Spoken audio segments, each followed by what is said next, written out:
Hello, good evening and welcome to Newsnight. My name is Kenneth Jesse. Let's take a look at our top stories tonight.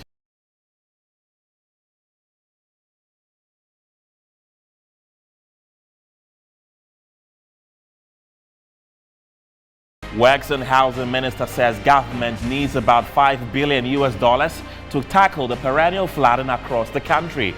Will this be the panacea to the nation's perennial flooding challenges? We'll hear from the experts.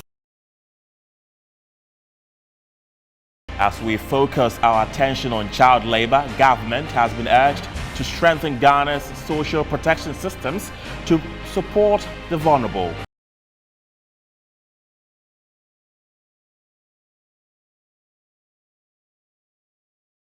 Poultry farmers lament the lack of government's attention to the sector, forcing majority of them out of business.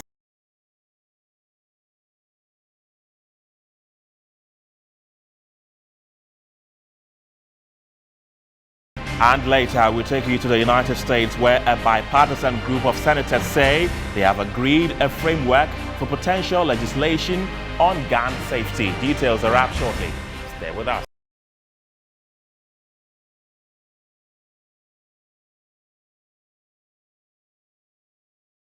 Hello again. The Minister for Works and Housing, Francis Asensio-Boakye, has disclosed that the country will need about $5 billion to curb the menace of flooding in parts of the country. Speaking on measures to curb perennial flooding in parts of the country, the Minister for Works and Housing, Francis Asensio-Boakye, mentioned that a total of 35 kilometers of drains have been constructed, while over 1,000 kilometers has been evacuated, rechanneled and maintained. While accepting that these incidents globally point to the increasing role of climate change, we do not use that to excuse or shirk our responsibility to ensure flood-resilient drainage infrastructure for the present and the future. The ministry is intensifying its efforts to mitigate flood risks across the country. Therefore, we will pursue the implementation of the National Flood Control Program and continue to engage the Ministry of Finance to secure additional funding for the 2022 program. The minister disclosed that a design for flood early warning systems for Accra has been completed.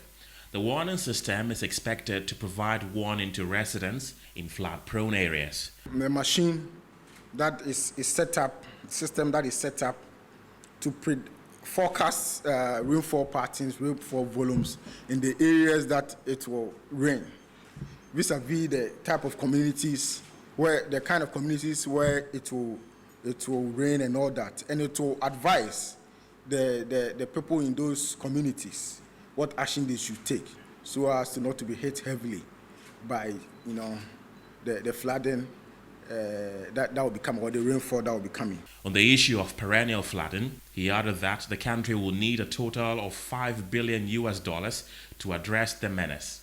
I cannot specifically mention that of Accra alone, but what I know is that earlier on some studies had been done, and they had indicated that to address the flooding issues in the country will need about $5 billion. $5 billion to be able to address the flooding challenges across the country. But this was done some time ago, and I'm sure that if we have to use it, we have to have a review of it, because a lot has happened. So let's seek some expert analysis on this issue, and joining me on Zoom is the immediate past president of Ghana Institute of Planners and a member of National Development Planning Commission, Alfred Kwesi Poku. Alfred, welcome to the program. Government says it has already spent more than 400 million Ghana cedis to tackle the flooding situation, yet we keep witnessing flooding anytime it rains. Do you think the new figure of $5 billion can solve the flooding problem once and for all? Thank you very much for participating in this interesting debate.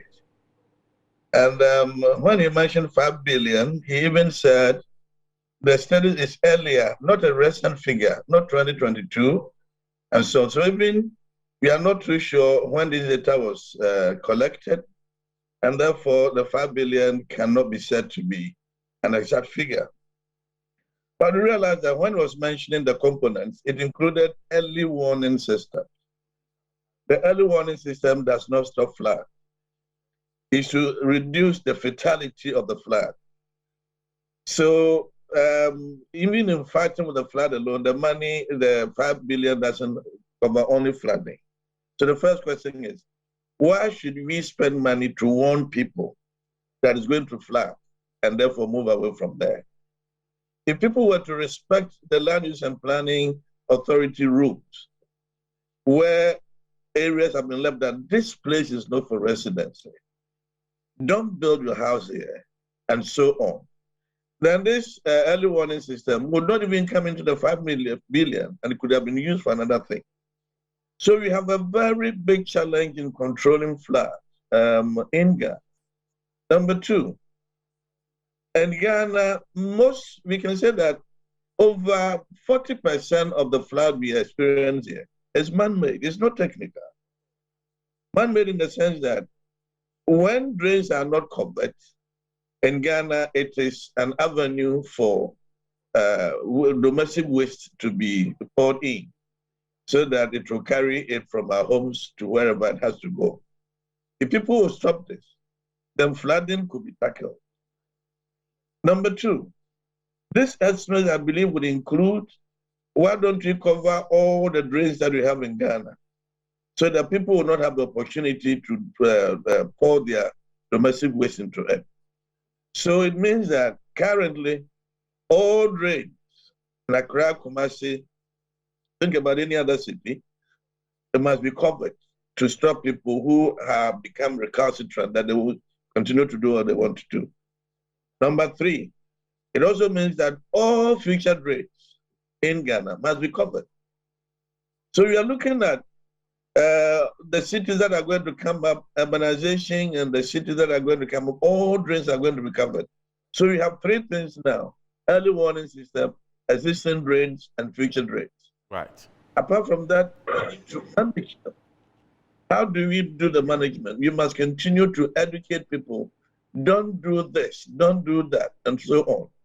And again, we must also continue to police places that has been earmarked for non-residency, so that people must always be there to stop people from building in such places. Okay. These are continuous exercises that I wonder when can 5 billion would even end, because that every other thing, until people in Ghana begin to accept that we don't want flooding, we know what causes it, and we want to stop the flooding, that no amount of money spent will be enough to stop it. Because the rain, nobody can stop rain from coming. So if you stop the rain, it says we cannot stop the rain, but we will not change our character and attitude towards drains and the flooding. I mean, how we manage the drains. There's no amount. The 5 billion, I'm glad he said that it is some time ago. It means that by now it may have reached about 7 billion. Therefore, simply, as long as this attitude of ours is still there, then no amount of money will be sufficient, because every amount of money we bring will be poured into the drain. Right. And it looks like the country has been flooding for years. So what can we do to eradicate this menace once and for all? Once and for all, everybody in Accra, let's come to Accra, should agree that we are tired of the flooding. When we accept that, then the next thing is that let us support every government that comes in and want to put up measures. You agree with me that there's no government that came to Ghana since independence who did not attempt to do something with the flooding. You may argue that somebody must have done more than the other, but none of them started from point zero. But the thing is that when the government begins to implement the measures, places were done built, the whole community called Accra stand up and say, no, government, where were you when they were building? Don't you have the human face? And even when mass media journalists, I'm not blaming anybody, when they go to the site, the question they ask the people are that, oh, when we had the flood, has there not more people come here? Has the government been around? We don't ask them that, do you have a permit in staying where you are? So we do not let them feel that they are the culprits. We let them believe that they are the victims. So let everyone agree that this place is not for residency. Therefore, don't build there. There are other parts in Africa, other countries, that when somebody begins to build a house, the people in the area, the neighborhood, rather walk to him and say, show us your permit. They don't wait for the government to come and ask them, where's your permit? But in Ghana, they are waiting for the assembly to come and ask them, that, where's your permit? Okay. So let everybody in the crowd come together that we are tired of the flooding. Right. So whatever measure the government wants to put, let us support him and get people away from where they should. Right. So the remaining money that the government has, he will either cover the drains or take care of the drains that are broken down and ensure that the storm water that has come would have a conduit to flow away to where they should go. Right. Until the people support government in power, I'm afraid no amount of money can do anything. Right. So briefly, what would you be recommending to the minister as at now? Because from what you're saying, it looks like we're throwing loads of money away. Yes. I would recommend that the municipalities, already recently the president told and emphasized the MMCs to go ahead and pull down every structure that is blocking the flow of water. This law must be enforced to the letter so that policing the place will be reduced and the little money that will be left with the government will be used to cover the drains or widen the drains or repair broken down drains to ensure that the flooding, the river where the rains that come will have a channel go to where they should be. I think that is what I would say. Okay, Mr. Kwesi Poku, thank you very much for speaking to us tonight. Now, meanwhile, the minister says his outfit is working on some modalities that will ensure abandoned affordable housing projects dotted in parts of the country are completed. From the foregoing, the government, through the Tema Development Company Limited, TDC, continue with the second phase of the Pond Affordable Housing Project, which will deliver 3,016 housing units.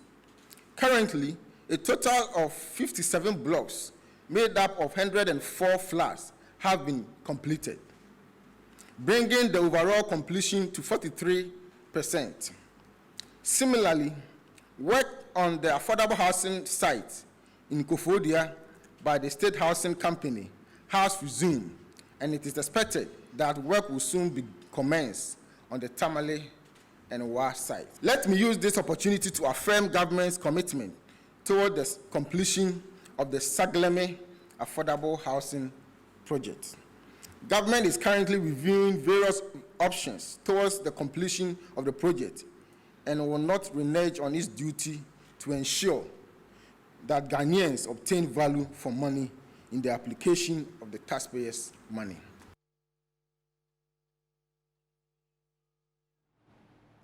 Still watching News 9 here on Metro Television. Let's bring in more stories as the Commission on Human Rights and Administrative Justice is encouraging government to improve and expand its social protection system to be more child sensitive, such as cash transfers, including child grants. Portions of the statement signed by the Commissioner of Shraj, Joseph Whittle, said expanding social protection systems would help improve the household income of the most vulnerable. According to the Commission, efforts by government to reduce child labor in the country in the wake of the COVID-19 pandemic and its aftermath, economic and social development have disrupted gains made in the pre-pandemic period. Shraj, however, advised government to implement Target 1.3 of the Sustainable Development Goal 1 that calls for the implementation of nationally appropriate social protection systems and measures for all. This year's celebration of World Day Against Child Labor is on the theme Universal Social Protection to End Child Labor.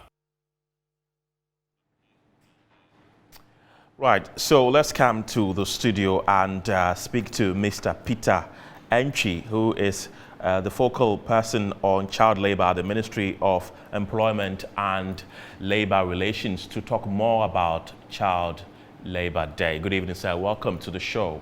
Right, so every year we have new themes for Child Labor Day, every year different themes, but it looks like eradicating this menace has become very difficult in the country. Why? Thank you very much.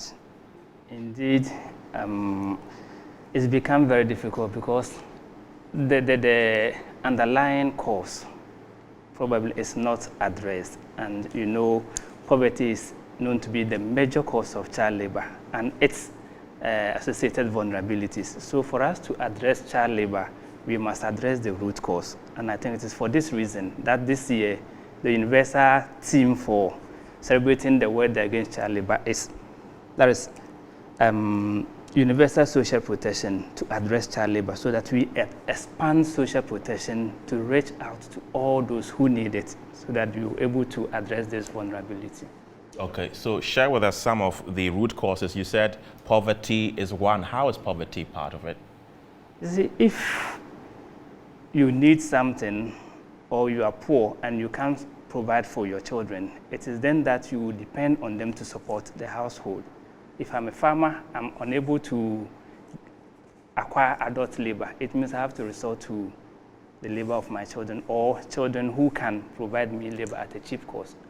If I don't have money, it's difficult for me to take my children to school and to provide for them their needs. And these are various avenues which bring in children into this unfortunate situation. And another cause for which we are celebrating this year is ignorance. People seem to understand, but I bet you most people don't understand this child labor. People seem to be in denial. We're talking about child labor, and then what you may hear is, we have been doing this whilst we were children. But what I always say is that the fact that you've gone into something whilst you are a child doesn't qualify it to be right. So some people do not understand, and that is why we need to let them know. Ignorance is part of it, and then poor parenting, peer pressure, and then quick quest for quick money. You see, yeah, so these are some of the causes of child labor. Is it the case that some parents deliberately give birth to many children so that they can enter them into child labor? Thank you. I think that is another delicate one. Addressing child labor, maybe we also have to tackle childbirth, so maybe family planning. Because if you give birth to many and you can't afford them, then you may be left with no other option than to probably put them into child labor. Previously, we used to hear that parents give birth to a lot so that they will support them in what they do. But now it is gradually changing. Education has become the way, and bringing up one child is very difficult. Now, kindergarten and KG education, I'm at times tempted to believe that it is more expensive than even university. So if you give birth to more children, it means you may have to get a lot of resources to bring them up. But the unfortunate thing is that it is those who do not have the resources who even tend to give birth to more. So we have to tackle our family planning issue if we want to address this issue. Right. And how is that being done? Because as you rightly said, those who can often not afford to take care of their children are the ones that really give birth the most. Thank you, and that is why child labor issue is a multi-sectorial. It doesn't rest with only one department or government only. So probably going forward, you have to engage the Population Council to come into this to expand their education on family planning and how to control childbirth. Because the more you bring up to many children and you cannot support them, some will automatically have to be doing other things, or you cannot bring all of them up. Right. Do you have some data to share with us on efforts in dealing with child labor in the country? Sure. Okay.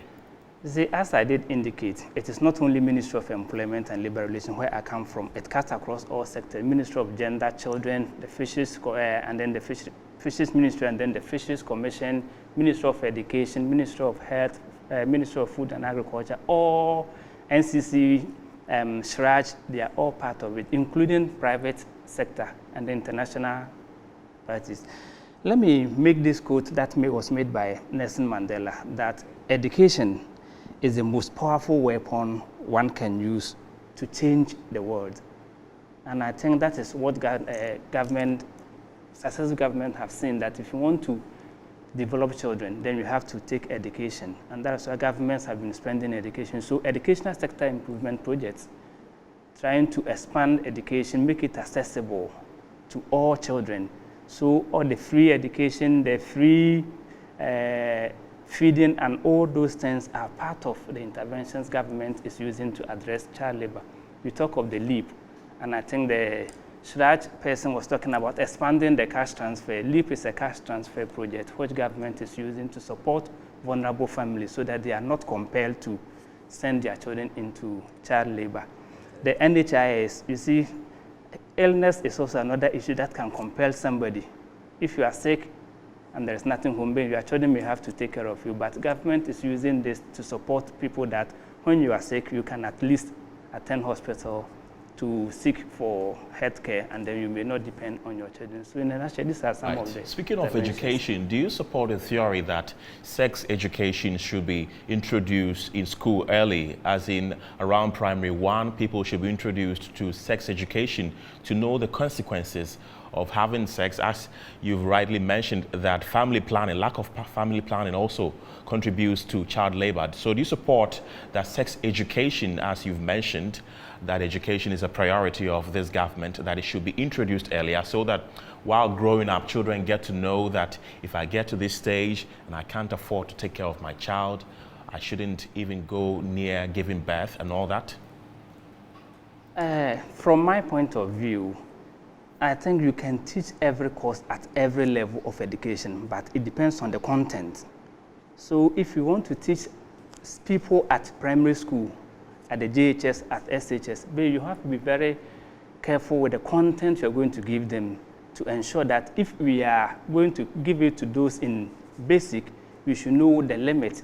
If you don't take care and you also expose them a lot, we are likely to make them curious and probably push them into trying to see what exists. So we can, but my caution is we have to be very cautious to know the content and what will be good for at each level, so that we don't give them what they don't need, and that will have the tendency to lure them into doing what they are not expecting. Child labor a criminal offense? Sure, some aspect of child labor is a criminal offense, especially the worst form of child labor. Ghana belongs to the International Labour Organization, and we have ratified 2 main conventions that relate to child labor. The first is Convention number 138 that talks about minimum age of employment. So what the convention is saying, that children are not prevented from work. However, they have limits of what they can do depending on their strength. And then the second one is talking about the worst form of child labor, and it has 4 categories of the worst form of child labor. The first one is talking about trafficking, death bondage, serfdom, that is taking children into families to serve as to work to defray costs our parents or our grandparents have incurred. Trafficking children or selling them into other activities which they will prevent them from going into school or any other thing. That is the first category, which is criminal offense. The second has to do with procuring or offering children for prostitution or pornographic performances. So if you offer a child for any prostitution or any pornographic performance, it is a form of worst form of child labor, which is criminal. The third of it is also offering children for illicit activities, and here we're talking about drug peddling. So if you use a child for drug peddling, and then you may see they have their masters who depend on who uses those children and then receive the money. So if you use a child for drug peddling, it is a criminal offense. So these are the first 3. The fourth category is not that as specific as the first 3. It's talk about work by whose nature or circumstance in which it is carried out has the tendency of affecting the child morally, physically, and then in terms of health. And here the countries are given the opportunity to identify these work, which we call hazardous activities. So Ghana has developed what we call hazardous activity list, and we always educate parents. So it's part of the sensitization which our partners give to the parents and then others to ensure that they don't involve them in it. Okay, is child marriage a form of child labor? Yes and no. The child marriage per se is not. However, if a child goes into marriage early, there's tendency of doing other things as a married person, which may make the person be in child labor. That is why we don't encourage child labor. You know, that one is also another criminal offense. So the child labor itself is another, child marriage itself is another offense. But when the child goes into the marriage, then there is tendency of doing other things beyond what children can do. And that makes it an Assuming offense. I'm a parent, I sell pure water on the streets, my child goes to school all right. When he comes home, I give him or her some of the pure water to go sell with me. Is that a form of child labor? The streets here, let's be very specific. Are you talking about that high street where cars are crossing to and Yes, from? where No. there's loads of traffic. No, that one may not be accepted. It's not child labor? No, I said it is not accepted. Okay. Yes. However, if you have a provincial shop by your, or within the community where after school, that child carries something, which is, weight is also a component here. If it is not that heavy, and heavy here, we have to have some technicalities that it shouldn't be about more than a third of the child's weight. Okay. And then the child may not have to travel for a very long distance. So if within that vicinity and the child is protected that he may not have come in contact with any unexpected activities or work of other criminals and to support you to generate revenue, that one is accepted. That's why I mentioned about the Convention 138. That permits children 13 to 14 to engage in light work. And this light work, they can gain some form of money to support the family, but not in those hazardous conditions. So the hazardous list I mentioned, would children be in these high streets where vehicles are moving? No, it is not permitted for them to be there. But they can help you in your provision shop or do other things that can still let you generate revenue, but without taking them, exposing them to hazards that can hurt them. Is using your child to beg for money a form of child labor? Begging is, begging is another offense in Ghana. So begging in itself is not. Before you beg, you must obtain license to do so. So no, the child should be in school because we cannot bring a child up in the way we expect to take the mantle when our leaders are no more by being a street beggar. So street begging is one of the worst form of child labor.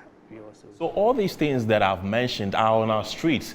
Is it that your outfit hasn't seen it or you've seen it, but you are taking measures to address it? We've seen it, and I think in the beginning I did tell you that it cuts across. So most ministries have mandate in doing that, and I think last week I heard from one of the TV stations that the Ministry of Foreign Affairs has begun repatriating most of the foreigners who are on the streets back to their country, and the country I quite remember is Benin, so, Niger, where some of them are going. So there are, most of them are non-national Ghanaians. Okay. And that one, the ECOWAS member from the ECOWAS sub-region, and there are protocols you need to follow before you're able to do that. Okay. There are others which will come into the domain of other ministry. Ministry of Gender, Children and Social Protection comes in. So they are all taking measures, and I think discussions are underway to take these children out of the streets. Mr. Peter Entry, thank you very much for the education this evening. He's the focal person on child labor at the Ministry of Employment and Labor Relations. You're still watching News 90 on Metro Television. We'll go for a quick break. We'll be back with more.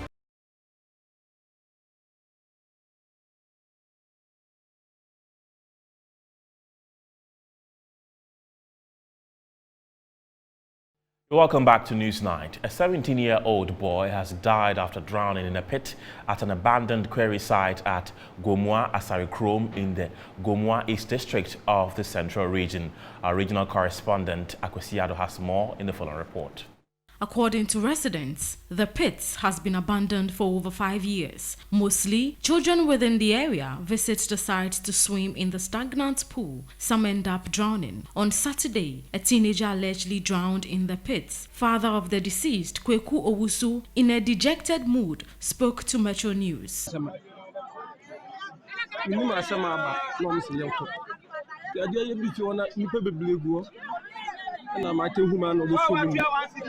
Madam for Bakusu Bosomu. I'm sad. Was Asama Bulu, Uban Wakotosu. Why you are median to let the Moshana in Sanka. I wanted to flag, let the head. Chief of the community, Nana Kojo Asaria Bebio, called on government to see to the covering of the pit to prevent any further disaster since, according to him, about 12 children have already drowned at the place. Every year, there's going to be a factor. Every year, there's going to be a factor. If you say it's one, I'm buying a boy in Nigeria. You will see my man no power about or no more coming. So, per se, I buy and wanted to be born. It's your way. Some members of the community also demanded immediate solution from the local authorities.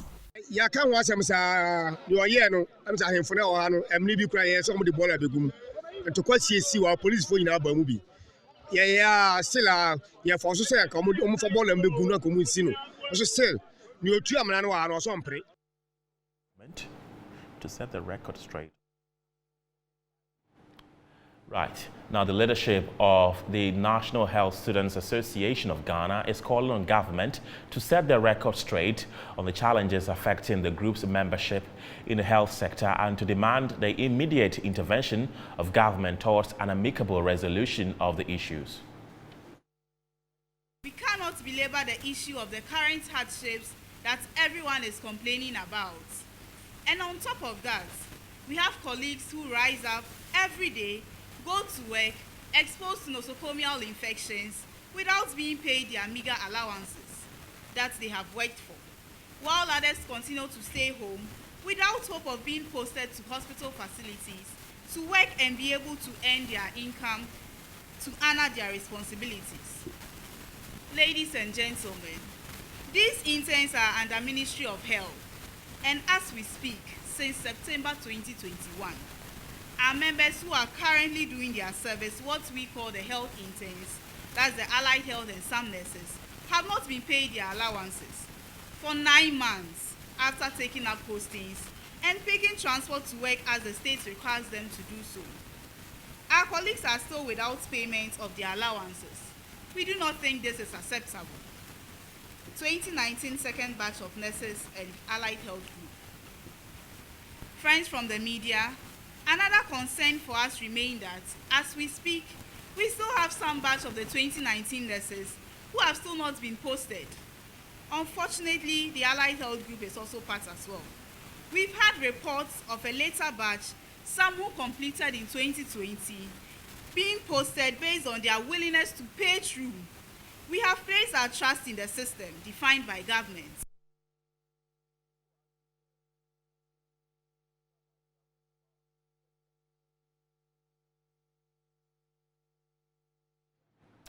Let's talk politics now, as all 16 regional Nasara coordinators of the MPP have thrown their weight behind the incumbent national Nasara coordinator, Alhaji Aziz Haruna Futa, who is standing for re-election in the upcoming MPP National Delegates Conference. The governing New Patriotic Party will in July 2020 hold its National Delegate Conference to elect executives to steer the affairs of the party for the next 4 years. As the period for picking forms ends, all 16 regional Nasara coordinators have thrown their weight behind the incumbent national Nasara coordinator, Alhaji Aziz Haruna Futa, who is standing for a second consecutive term. The coordinators have subsequently picked forms and paid the 6,000 Ghana cedis fee for the national Nasara coordinator. The group later briefed the press on why they have decided to repose confidence in the incumbent Alhaji Aziz Haruna Futa. As regional Nasara coordinators for the New Patriotic Party in Ghana, we feel that one Honorable Abdul Aziz Haruna Futa is the current National Nasara Coordinator.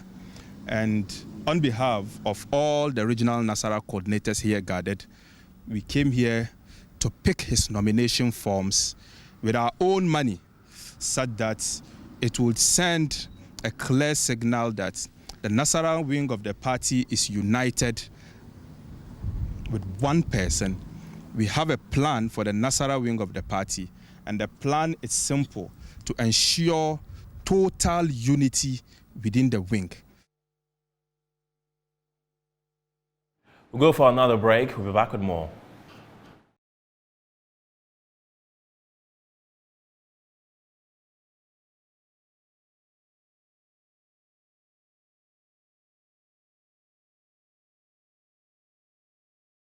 Welcome back. Business News is next.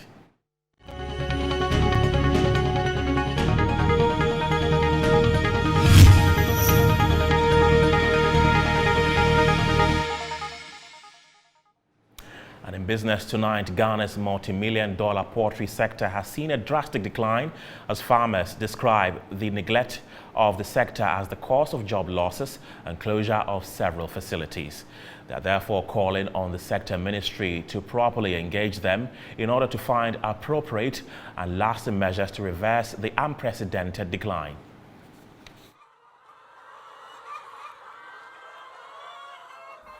Poultry is the second largest source of animal protein globally. The production of chicken, therefore, is big business as the European Union, United States of America, Holland, Brazil, and other Western countries make billions of dollars from exporting the poultry products. In effect, Ghana's local poultry business is unable to beat the competition created by those cheap imports. Over 500,000 metric tons of chicken is imported into this country every year. So, if assuming we are to produce just 10% of the imported one, that will give you about 50,000 metric tons, okay? This is how it should begin. It needs to be planned. It needs to engage stakeholders. It's not a matter of somebody sitting at his office and putting some plans there to bring it to impose on us. No. This is coupled with the ever-increasing cost of major feed inputs such as maize and soya beans. The farmers blame the neglect by successive governments for this unprecedented decline within this million-dollar sector. In the past,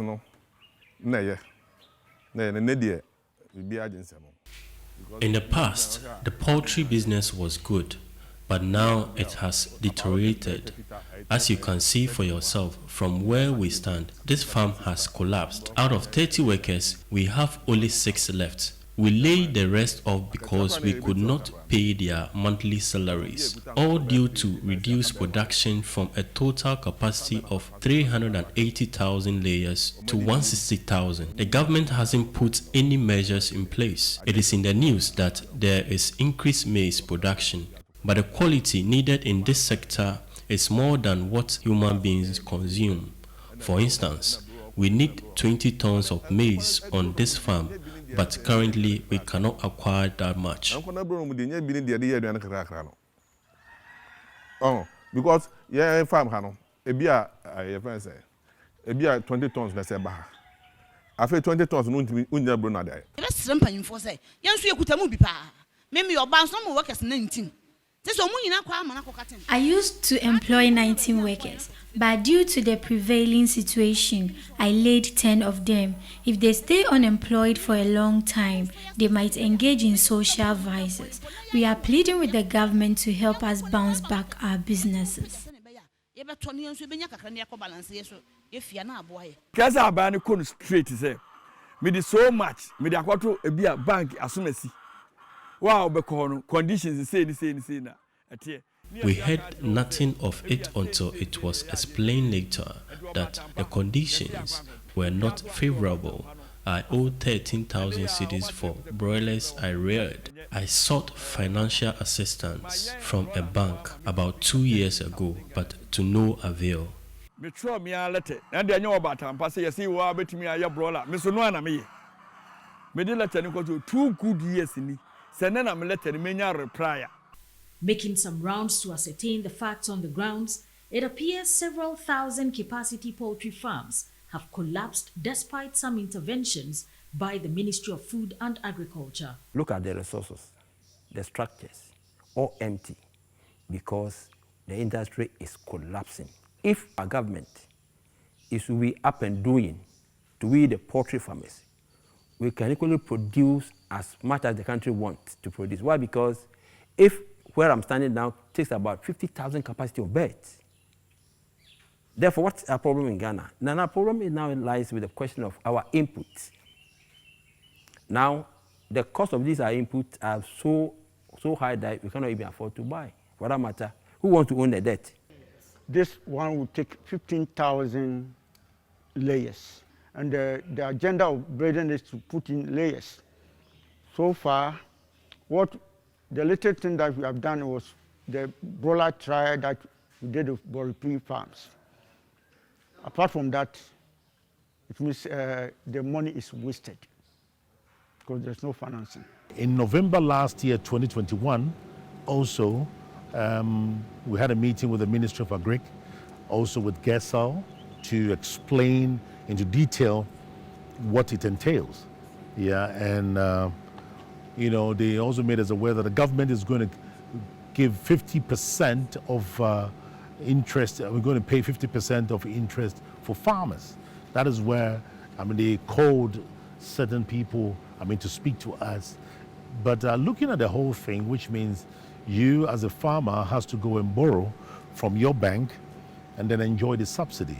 And that was a problem already for certain farmers, because already we are having problems with accessing facilities from banks. And that is a major challenge. If policies are not enforced to regulate the local industry, poultry farmers fear some 1 million jobs will be lost. Another empty farm, this time round, it is for sale. Ultimate Focus Farms, a 50,000 capacity farm, is sitting here in the bush, overgrown with weeds, no bird in sight. The farm is for sale. Why would a poultry farmer invest so much into such structures and there be money available to them for use, and then they will decide not to go for the money? Because definitely something is amiss. Poultry farmers are crying that the cost of production is high. What is the delink? Where has it come from? Who is not communicating to who? And why is that situation even existing? The Full Story team is bringing you every aspect of this industry as to why it is nosediving and is in a comatose state. It is $1 million sector and it is working for developed countries such as the USA. Join me on this tour. We will find out more. Sports News is next.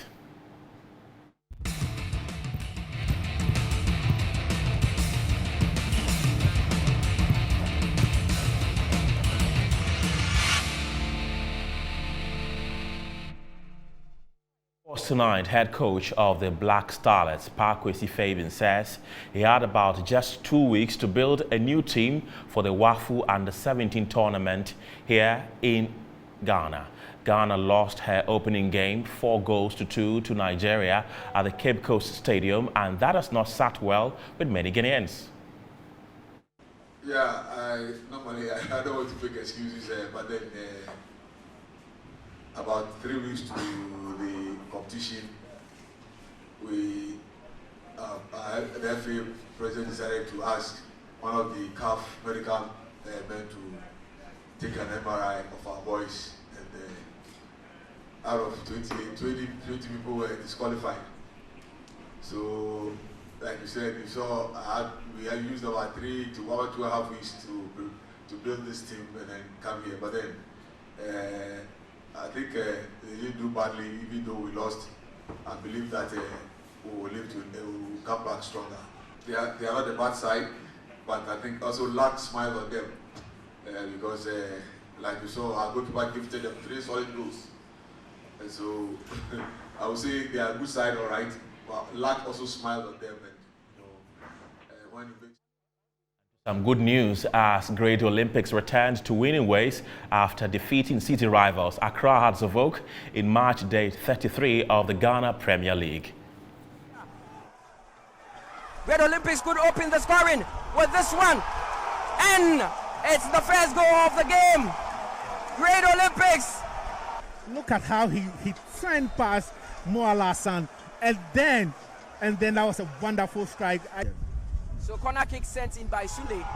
And we have the second goal at the Accra Sports Stadium. Great Olympics. The job was done way back in there. And that is the third goal for Great Olympics.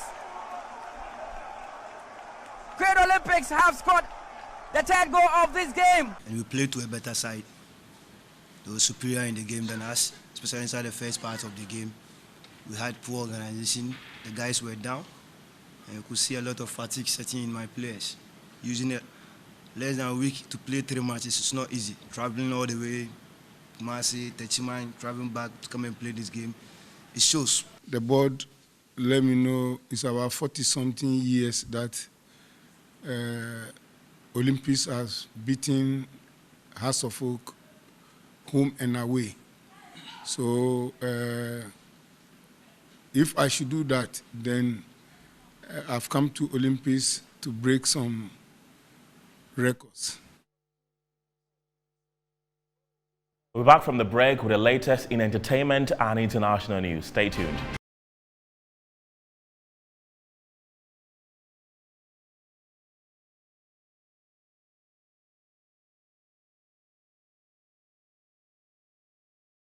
Welcome back from the break. Entertainment news is next.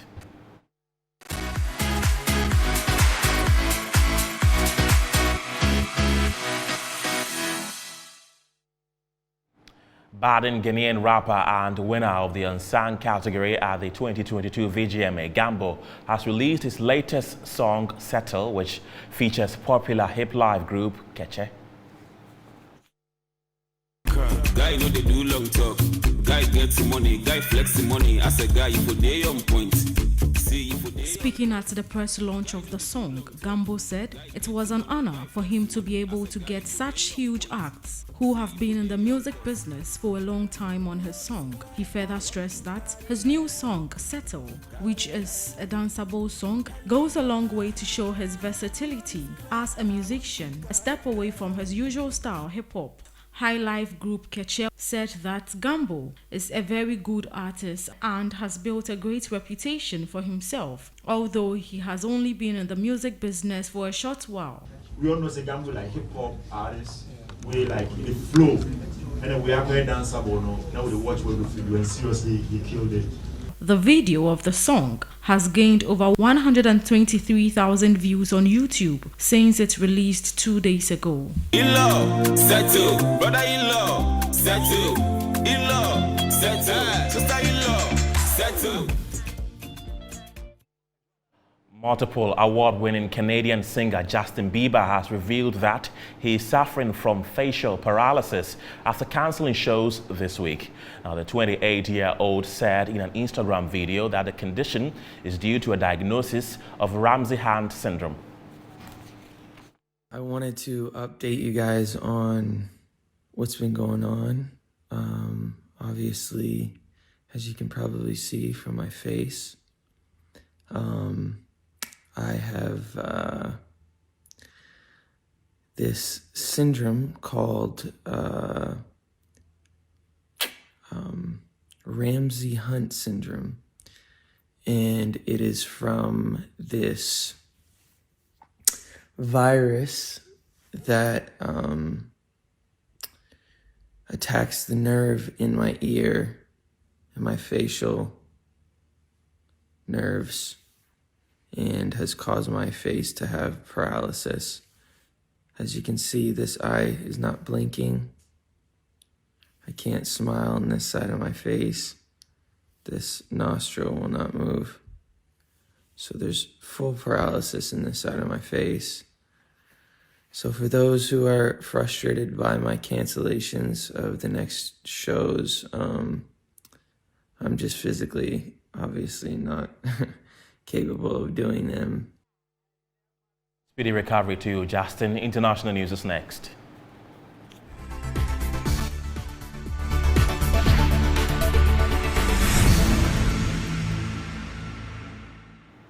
A bipartisan group of U.S. senators say they have agreed a framework for potential legislation on gun safety. The measures would include support for tougher background checks for buyers under the age of 21 and cracking down on illegal gun purchases.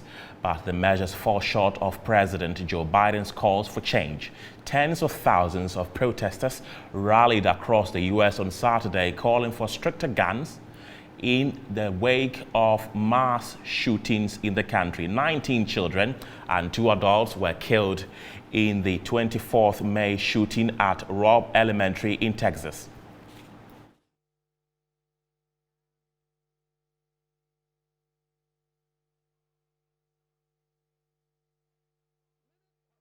My name is Kenneth Jesse. Thanks for watching. Have a good night.